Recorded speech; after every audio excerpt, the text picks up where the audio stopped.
بیا مې د حامد په مشوره څو کسان نور هم له ځانه سره وګمارل او په خپله مو نوي نوي زینتي توکي جوړول. ما بیا د نورو شیانو په جوړولو هم شروع وکړه، یعنې د خلکو فرمایشونه مو اخیستل، لکه د ورزشي مسابقو لپاره د کپونو په شان څیزونه، د رئیسانو او نورو مامورینو د میزونو په سر یو تابلو ایښی وي چې نوم او دنده یې پرې لیکلي وي، قلمداني، سګرټ داني، بلا ډېر شیان مو جوړول. کله چې په زندان کې وم نو ګمان مې کاوه چې زه لا هماغه ډریور یم او په دومره کلونو کې مې له حامد نه هېڅ هم نه دي زده کړي. خو کله چې مې ځان ته کاروبار شروع کړ پوه شوم چې نه، په ما کې هم ډېر تغییرات راغلي چې ما ته نه ښکارېدل یا مې نه احساسول. په دې جریان کې یو ځوان او لوکس امریکایي سړی مې ملګری شو. د به خپل نور ملګري هم راوستل او زما د دوکان زینتي توکي به یې په زوره پرې اخیستل او ویل به یې دا په غیر مستقیم ډول له زندانیانو سره مرسته ده. له څو ځله تګ راتګ وروسته مې یوه ورځ ورسره اوږدې خبرې وکړې. ما ورته د حامد کیسه وکړه چې دغسې فعاله، ځیرک او پوه ځوان دی چې د ټول زندان او زندانیانو ژوند کې ستر بدلون راوستی دی، او د لاسته راوړنو کیسې مې ورته وکړې. پوهېږې دی څوک و؟ ژر مې ورته وویل نه، څوک و؟ بې له ځنډه یې وویل مدافع وکیل و. له زندانیانو سره یې ځکه دومره مینه وه چې د ډېرو زندانیانو کیسونه یې مخکې وړي وه. دغه وکیل ته مې وویل چې په حامد 10 کاله قید وتی دی، شاوخوا 8 کاله یې پکې تېر کړي دي. د داسې یو نابغه ځوان ځواني چې په زندان کې تېرېږي دا څومره ستره ضایعه ده. دا زموږ له ټولنې سره ستره جفا ده. کله مې چې دا خبرې ورته وکړې وکیل ډېر زیات خفه او سترګې یې نمجنې شوې. په حیرانۍ مې وپوښته خفه شو؟ ماما ډېره شېبه غلی و، بیا یې په خفګان وویل هو، ډېر زیات خفه او احساساتي شو. وکیل را سره ژمنه وکړه چې دی به خپله ټوله هڅه کوي چې د حامد پاتې قید ورته وبخښل شي. ماما ته مې د ډاډ په خاطر او د حالت د بدلون لپاره په ټوکو ویل یاره ماما، تا هم د حامد له تخنیکونو نه ګټه واخیسته، سړی دې وپېژند او احساساتي دې کړ. ماما نرۍ غوندې موسکا وکړه همداسې ده، مخکې مې درته وویل چې ما کې هم ډېر بدلون راغلی و، خو زما خپل ځان ته پام نه و. دې منځ کې 10-20 ورځې تېرې شوې، د وکیل درک معلوم نه شو. ما ګمان وکړ چې سړي نه به زما خبره هېره شوې وي. یو مازدیګر مې کتل چې وکیل صاحب دوکان ته راننوت. له ستړي مشي وروسته یې راته وویل ما خو د حامد پر موضوع کار شروع کړی، تللی وم، حامد به له نږدې نه ولید، خبرې مې ورسره وکړې، له زندانیانو د زندان له مسؤلینو سره مې خبرې وکړې، د حامد له پلار او مور سره مې مجلسونه وکړل، ټولو د حامد په ښه انسانیت او فعالیت شاهدي ورکړه. دقیق درته نشم ویلی، خو ډېر ژر به د حامد په هکله محکمه خپله پرېکړه اعلان کړي چې پاتې قید ورته وبخښي او که نه.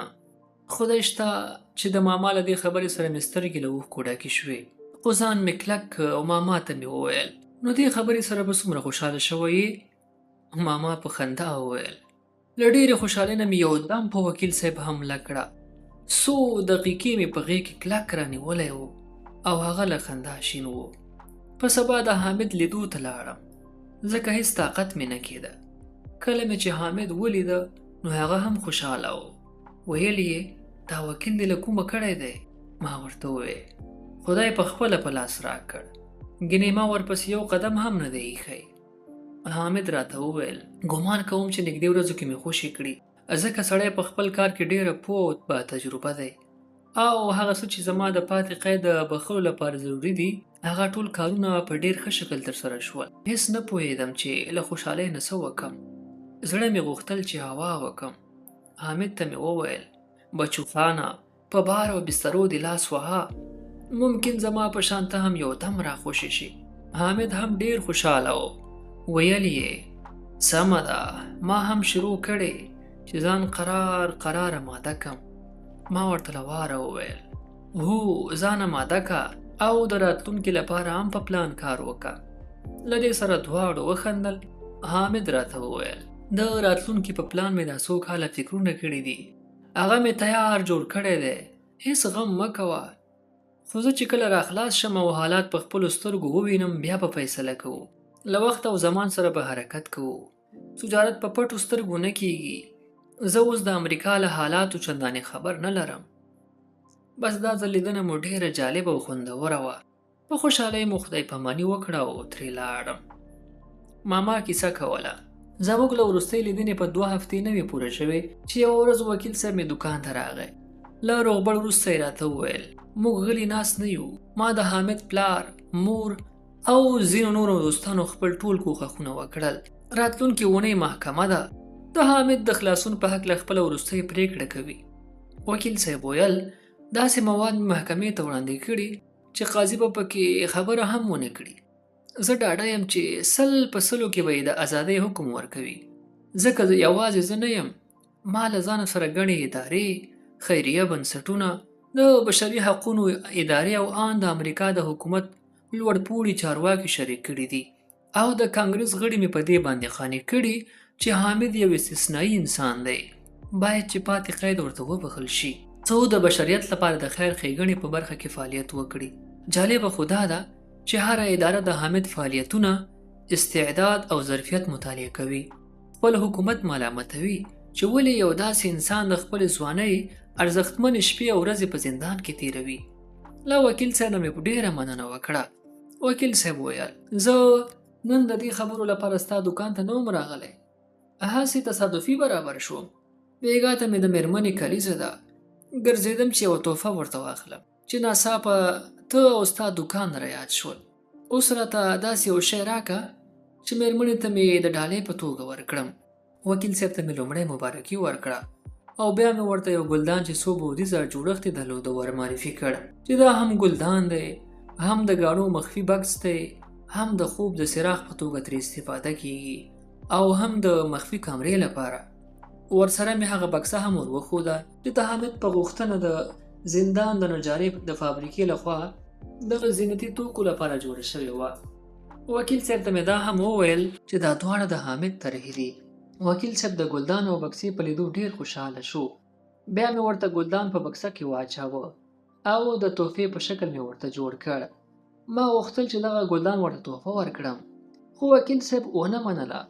ویل چې د قضیې پیسې د حامد پلار راکړي، هماغه مې بس دي. خو ما ورته وویل چې ګوره زه هم افغان یم. زموږ خبره یوه خبره وي، که خفه کېږي او که خوشحالیږي دا تحفه درته درکوم او 1 سنټ هم درنه نه اخلم. زما له دې خبرې سره چې وکیل صاحب قانع شو او تحفه یې رانه واخیسته او په مخه لاړه. د وکیل صاحب له تور وروسته مې د دکان له ملګرو سره ښه ډېره خوشحالي وکړه. الله تعالی ته مې ډېرې دعاګانې او زارۍ وکړې چې زما دا یار نور راخوشي که او که هغه نه راخوشي کوي بیا نو ما زنداني که. ماما ته مې وویل ته په دومره موده کې کله د حامد دوی کور ته تللی وې؟ ماما یوه شېبه غلی و. بیا یې راته وویل ته به امریکا ته نه یې تللی؟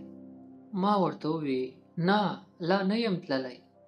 ماما زیاته کړه هغوی زموږ په شان ټولنیز ژوند نه لري.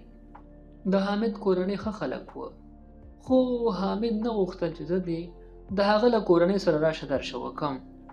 امریکایان لکه زموږ په شان ټولنیز ژوند نه لري او نه هم زموږ په شان خپلو کې مینه او محبت لري. تا به زما له خولې کله زما د کورنۍ په هکله څه نه وي اورېدلي.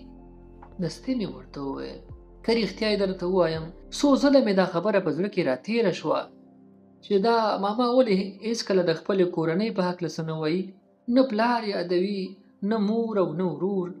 ما هم د نزاکت له مخې پوښتنه نه کوله. ماما وخندله ویې ویل غر کې لوی شوي همداسې دي، هر څوک یې ځان ته ډنګوي. پلار به یې وزیر وي، میلیونر به وي، خو بچیان به یې خپل کار کوي، خپله دنده به کوي، خپله به یې ګټي او په خپله به یې خوري. کله چې ځوان شوي بیا نه درته مور پیسې درکوي او نه پلار. که درکوي نو قرض به یې درکوي، که بل ځل ترې پیسې وغواړې درته وایي اول مې پخوانی پور راکه بیا درته نوی پور درکوم، د پور په سر پور نه درکوم. ماما ته وویل موږ بیا داسې نه یو. زموږ د خوست، پکتیا او پکتیکا خلک په یو کور کې 40-50 کسان ګډ ژوند کوي.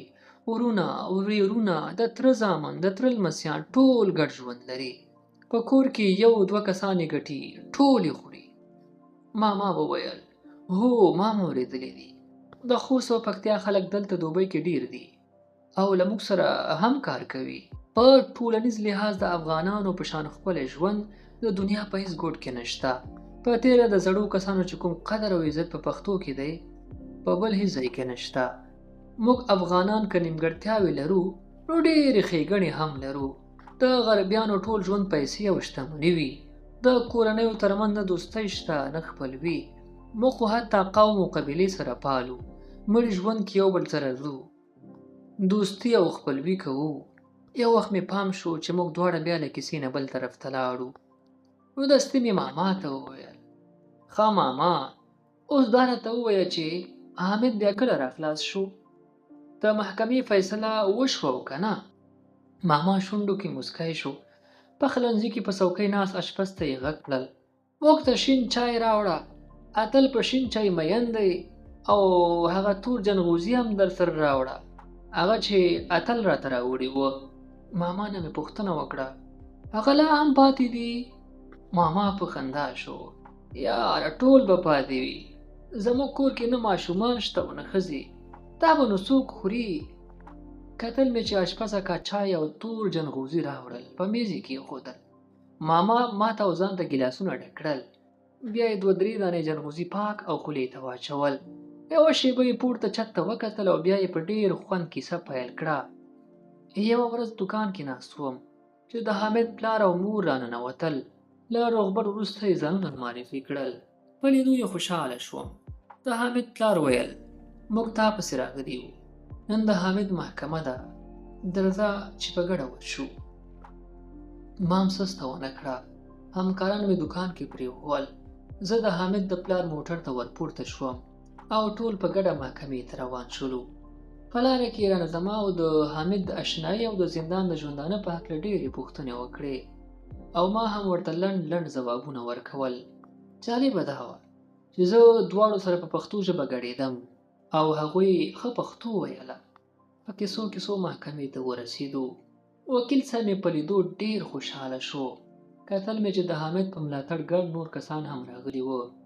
داسې ښکارېدل چې دغه کسانو وکیل صاحب د حامد په ملاتړ راټول کړي وه. هغه ژورنالسته مې هم ولیدله چې د زندان هغه پخواني رئیس ته یې دوسیه جوړه کړې وه او هغه یې منفعه کړ. بالاخره محکمه پیل شوه. لومړی زموږ وکیل صاحب اوږدې خبرې وکړې. بیا 2-3 نورو کسانو هم د حامد په ملاتړ اوږدې ویناوې وکړې او پای کې د محکمې 3 واړو قاضیانو د حامد د خلاصون حکم صادر کړ. محکمه کې چکچکې او شور جوړ شو. هر کس یو بل ته مبارکیانې ورکولې. خو ما د مخکې څوکۍ په ژۍ سر کېښود او ښه له زړه نه مې وژړل. یو وخت مې چا په اوږې لاس کېښود. کتل مې چې وکیل صاحب دی. له ځای نه یې پورته کړم. ښه کلکه غېږه یې راکړه. بیا یې ټولو ته وویل چې دی هم د حامد د زندان د کلونو ملګری او همکار دی. وکیل صاحب دا هم وویل چې په زندان کې د حامد ملاتړ او ساتونکی و. بیا ټول کسان راغلل او ما ته یې مبارکیانې راکولې. د حامد مور او پلار هم ژړل. هغوی ته مې هم مبارکي ورکړه. ما ژر له وکیل صاحب نه پوښتنه وکړه حامد نو کله خلاصیږي؟ وکیل صاحب راته وویل ممکن 2 ورځې وروسته راخوشي شي خو زه دې خبروم بیا به ټول په ګډه زندان ته ورشو او د دوستانو په بدرګه کې به یې راولو. زه دلته له ماما سره خونه کې ناست وم خو یوه شېبه مې داسې فکر وکړ چې ګواکې زه هم په محکمه کې یم.